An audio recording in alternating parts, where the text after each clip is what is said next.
Well, hi. Happy Valentine's Day. This is a day some people don't like. This is a day that sometimes I've been like, I hate Valentine's. And sometimes I'm just chill with it. But today I wanted to set the mood a little bit with some candles. And I love us. This was one of the gifts I got from my partner for Valentine's. And he came in and I was like, I forgot it was Valentine's. But I think this is a day that many people have troubles with. And I had a comment from one of my viewers who asked me to do a video on how do you love again? Like, how do you rebuild after trauma? And I hope to this person that you see this and that this video helps. And I want people to take some of my videos more as a podcast rather than super edited videos. While I want to learn to edit videos and put things in and make it fun, I just don't really know how, and I have kind of a busy life. So I do the best that I can. This is more about inviting a space of a narrative for people to, I think, either listen or to sit and watch. And on a day that many people feel lonely, I know that a lot of people are in many different mental spaces. And I just want you to know, like, you're not alone. I've been there on this day. And I hope that this helps to invite a conversation and answer some questions or that people might have. Like, how do I do this? And I again, I like to write things down because I get brain scattered, as people might be able to see. So we accept the love we think we deserve. How do you love again when your heart has been broken, when your trust has been shattered, when the idea of vulnerability literally feels like you're standing on the edge of a cliff, then something soft and beautiful? If you've ever been through a traumatic relationship, the idea of opening up again can feel literally impossible. Love becomes something you analyze rather than something you feel. You second guess kindness. You wait for the other shoe to just drop. It's like you were just waiting for the worst thing to happen. And the worst part is you may not even recognize yourself anymore because at one point you were vulnerable and inviting and you trusted somebody and then they came in and they stomped on it. I have been the betrayer in my life, and I've also been the one that has been betrayed. So I've seen what it looks like on both ends, and I'm not proud of myself for being when I have been the betrayer. Definitely more in my younger years. This video isn't about forcing yourself to heal faster. No, okay? It's not about that. It's about it's not about just moving on, okay? It's about understanding your heart, your walls, and when you are ready to let someone in and how to let someone in again. So, if you've ever seen Good Will Hunting, which is an amazing movie, you might remember how Will pushes everyone away. He cracks jokes instead of facing feelings. He refuses to let people see his pain. That's what trauma does. It makes us build walls, and walls oftentimes that are very unhealthy. And it's not because you're weak, it's because at one point those walls kept you safe, or you feel that those walls are keeping you safe. Psychologists call this a defense mechanism. If you've been hurt, betrayed, or manipulated in love, your brain wires itself to prevent it from happening again. This is literally a survival mechanism. And we as humans have that not only like in our brain, but in our gut. That's why we get sometimes gut feelings, right? You might become hyper aware of red flags even when none exist, but here's the thing: walls don't keep out danger, they also keep out love. There's a quote from Brene Brown that says, vulnerability is not winning or losing. It's having the courage to show up when you can't control the outcome. And that's the scary part, is the unknown. It's not knowing what is going to happen. And it's really hard after you've been hurt and betrayed to let the unknown back in, right? Man, I was in a relationship That was for 2 years. And one day I was sick, like really, really sick. And I was late at night and I'm in the living room with my sister who was also sick, and he came up to me, gave me a kiss on the forehead, and then literally took off at like midnight. And I got up and I was like, what is going on? And I contacted him. I'm like, where are you going? And he said, I'm going to Tom's house, who is a mutual friends of ours. I come to find out that all while he's like smiling and kissing me on the forehead and being empathetic, that he was actually going to go sleep with a woman that he had already been cheating on me with. And I couldn't believe that somebody could literally play house with you all while playing house with somebody else. It was very dramatic. That's honestly still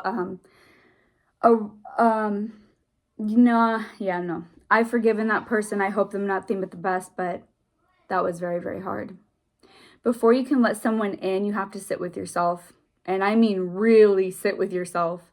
Trauma doesn't just disappear, it lives inside of your body. If you've ever read The Body Keeps the Score, you know that trauma physically rewires the brain. It changes how you process love and trust and much more.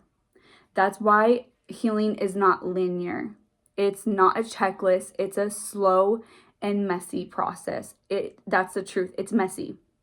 So what I would say is it's learning how to trust yourself again, because oftentimes when people have betrayed us, it's also the trauma from self-betrayal of feeling like, how could I have been so stupid? How could I have let that happen to me? How did I not see those signs? And then you are like almost feeling not even just like you can't trust anybody else, but you can't, how do you even trust yourself? Man, was I there at multiple points. Learning to recognize when your fear is real versus when it's just a trauma response is very important. Learning that love isn't about needing someone, but about choosing them. If you've ever felt like, my lip ring just came out. All right, well, I'm going to go without my lip ring. If you've ever felt like you had to beg for love in the past, this is where you unlearn that. You don't ever need to beg for somebody to love you, to respect you, to not cheat on you, whatever it might be. And sometimes healing isn't about finding the right person. It's about becoming the right person for yourself first. So that if you are betrayed in the next relationship, or if something does happen, you look at it like, well, I did the best that I could, and you try not to internalize that betrayal, because that is about them, not you. When I was the betrayer, that was about me. That was me having serious issues, addiction, trauma, and all that stuff. And it had nothing to do with them. It had everything to do with me. Think of love like swimming after almost drowning. You don't just dive in. You want to start with one toe in the water. One thing that my counselor has told me is you do not need to share your most vulnerable moments with people that you just met. It is not a safe thing to do at all. And it goes back into some people in comments from my past videos who asked me to share my story and to share certain things. And it's like, no, I'm not going to share my most vulnerable moments with a bunch of strangers online that honestly can be assholes, and to weaponize it against me. I have shared the most vulnerable points of my life with past partners, and guess what? They weaponized it against me. So why would I even do that with a stranger? I'm not going to. So start small. Share little truths before you share big ones. Observe how your new partner reacts. Do they actually listen? Do they make you feel safe? Notice how you feel when you're with them. Are you tense, relaxed, waiting for something bad to happen? There's a reason why, Jane Eyre, I think that's how you pronounce her last name. I'm sorry, I'm really not good at pronunciation, and some people have said that in my comments, like, it's pronounced this way, not that way. Well, excuse me, I don't know. But she had to learn to love on her own terms after a life of pain. She had to test love before trusting it. And that's what we often do. We don't test love. We just trust it automatically without testing it. And it's not about like putting somebody to a test. It's saying, I'm going to give small increments of myself before I give all of myself to test. Can this person be patient with me? Right? So, not everyone deserves your vulnerability. Let me say that again. Not everyone deserves your vulnerability. I'm talking to some of you people on here that might be watching this that think that I should be vulnerable and left to change some of the darkest moments in my life. You are crazy if you think that I'm going to share that with people. Not now, and maybe not even yet. No way. That is some serious trauma, some serious flashbacks, some serious stuff that I don't want to do right now. I don't want to talk about it because it's hard. Safe love feels like someone who listens, not just waits to speak, someone who doesn't rush your healing but will walk beside you while you are healing. Someone who makes love feel light, not like a battlefield. If you've ever listened to All Too Well 10-minute long version by Taylor Swift, I know I'm not really a Swiftie, but I do like some of her songs.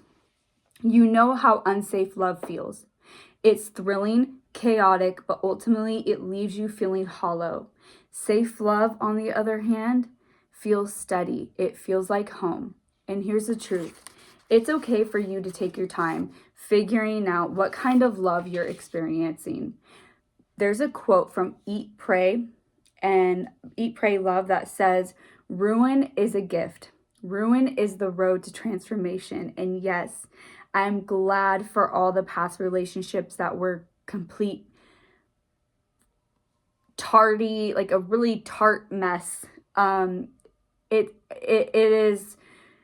is taking time, but it transforms you. And it transforms you when you allow the healing to begin.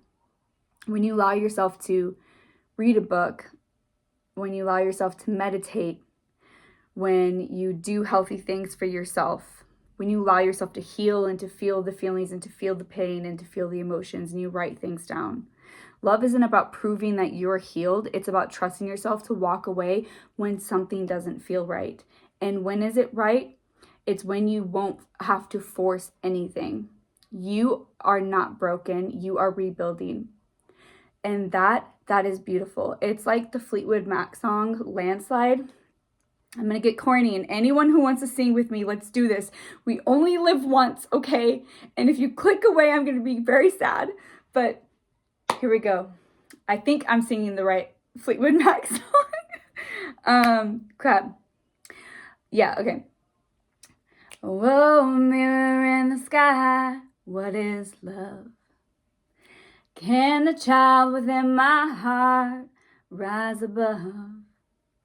Can I sail through the changing open skies? Can I handle the feelings of my life? Well, I've been afraid of changing 'cause I built my life around you. But time makes you bolder. Children get older, and I'm getting older too. Well, take my love and I take it down. I climb a mountain and I turn around, and I saw my reflection in the snow-covered hills when the landslide brought me down. I hope I got all the lyrics right. And I hope that makes, I hope we sang along. I don't care if I sound bad. It's about, I just want to make people happy today, and I just really want people to feel good, because I know how it feels to just feel like crap, or I know what it feels like to feel complete regret for betraying somebody, or just, it's a tough feeling. And so thank you for the person who made the comment. I encourage you guys to share your thoughts. What's one thing that makes you feel safe in love? And I would definitely say, like, let's maybe suggest some things that people have experienced down in the comment section. And I just want to say thank you so much for watching, and happy Valentine's. I hope that even if you're by yourself, you treat yourself to a nice meal, to a candle. If you don't know how to light a candle, if you don't have a match or a lighter, I have a short video that I posted as well on how a spaghetti noodle, a dry one, can save your Valentine's or just any day that you need to light a candle. So check it out if you want. And yeah, I'm sorry. I just know a lot of people watching this are going through a really tough time. And I've been there. So big hugs. Big universal hug, okay? Coming in from mama. And I say from mama because I'm pregnant and I have kids. So you can probably hear my son in the background. He's enjoying Shrek right now. Anyway, I'm rambling. This is why I have to write a script. It's so that I stay on topic. Thank you. Happy Valentine's. Have an amazing day.